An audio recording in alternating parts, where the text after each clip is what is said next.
Okay, so we're going to talk about committees in Congress. This is section 2 of chapter 12.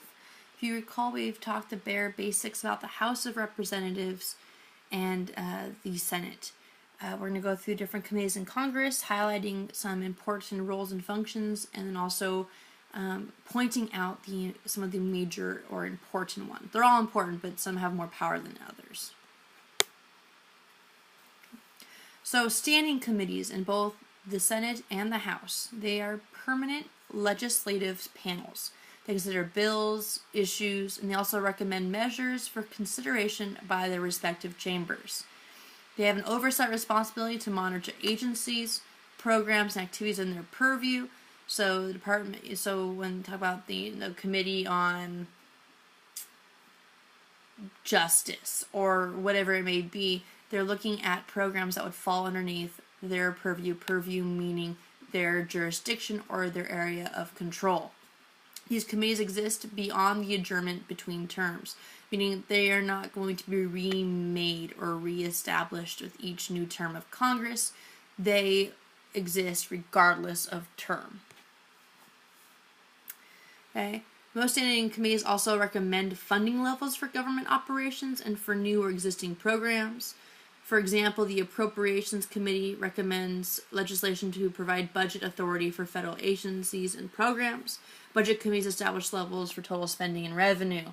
So the Appropriations Committee is the one is usually the one that's recommending different budgets for different things.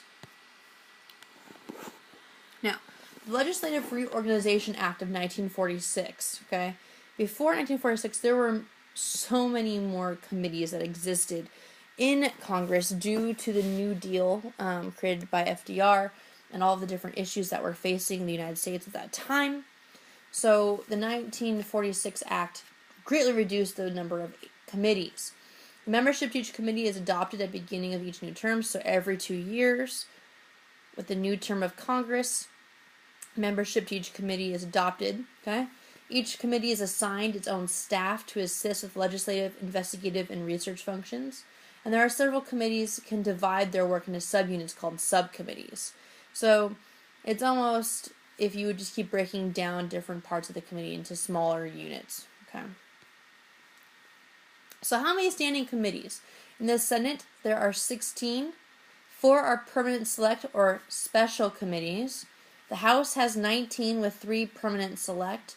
Committee sizes range from 60 to 50 members, and there are limits on how many members of Congress may serve on a given time. At a given time, 2 per representative and 3 senators after 3 terms of congressional appointment or adoption. The senator or the representative must move on for a time. They can always revisit their committee, meaning they can go back to the committee after a certain time, but there are limits on how many times or how long you can serve on a committee for a certain time. Now, the House Rules Committee, or more commonly known as the Rules Committee, is a committee of the United States House of Representatives. Rather than being responsible for a specific area of policy, as most other committees are, this one is in charge of determining under what rule other bills will come to the floor. Okay? So the House Rules also reviews, adopts, and schedules consideration for floor resolutions.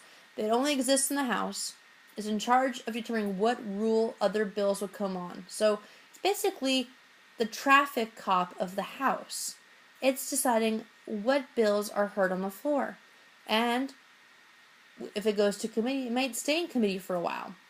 So the majority party controls this committee tightly to their benefit and to maintain power. So currently the Republican Party is in control of the House, which means Republicans control the House Rules Committee. The current chairman, as you can see to the bottom right, okay, is Pete Sessions of Texas. Okay, he is the current one.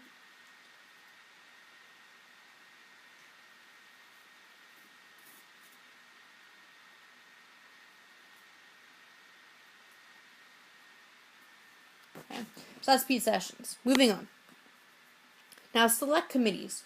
Congressional committee appointed to perform a special function that is beyond the authority of capacity of a standing committee. So these ones they're special, okay?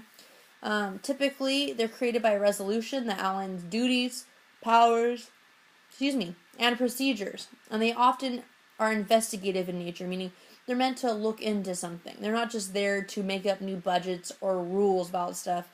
They're investigating different issues that may rise up during government or the use of government. They usually expire upon completion of its task. However, some are treated as permanent fixtures. For example, Permanent Select Committee on Intelligence in the House and Select Committee on Intelligence in the Senate.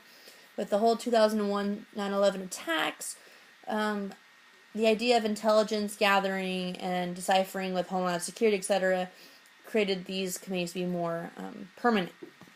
So once one that would have expired is now completely there. Now, one of the most recent select committees occurred in May 2014. The House voted to create one to investigate what happened during 9/11 2012 in Benghazi, Libya.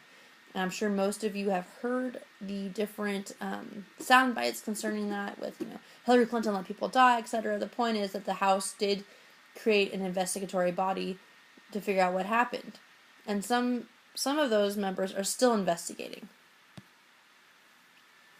Now, a joint committee, okay, is a term used for when a committee is made up of members of both chambers. Most joint committees are permanent, okay? There's a joint committee in the library, which is kind of fun. It's administration of the Library of Congress. All the different publications that have existed are in there, and so the committee, both senators and representatives, sit on that committee and take up different issues. Then, the special joint committees have been created to address specific issues, i.e. a joint committee on the conduct of war. This took place during the Civil War era. Conference committees are appointed by the House and the Senate to resolve disagreements on a particular bill. Usually they're composed of senior members of the standing committees of each chamber that originally considered the legislation.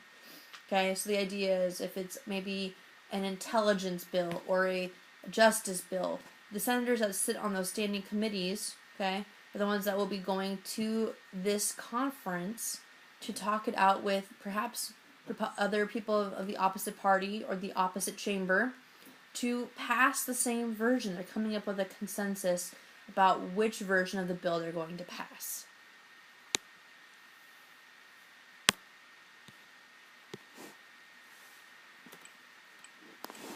Okay, and this concludes our congressional committees. If you look at the link in the About, there will be another link for you to follow to perhaps watch another small video just to reiterate what we've covered here. Okay, have a good night.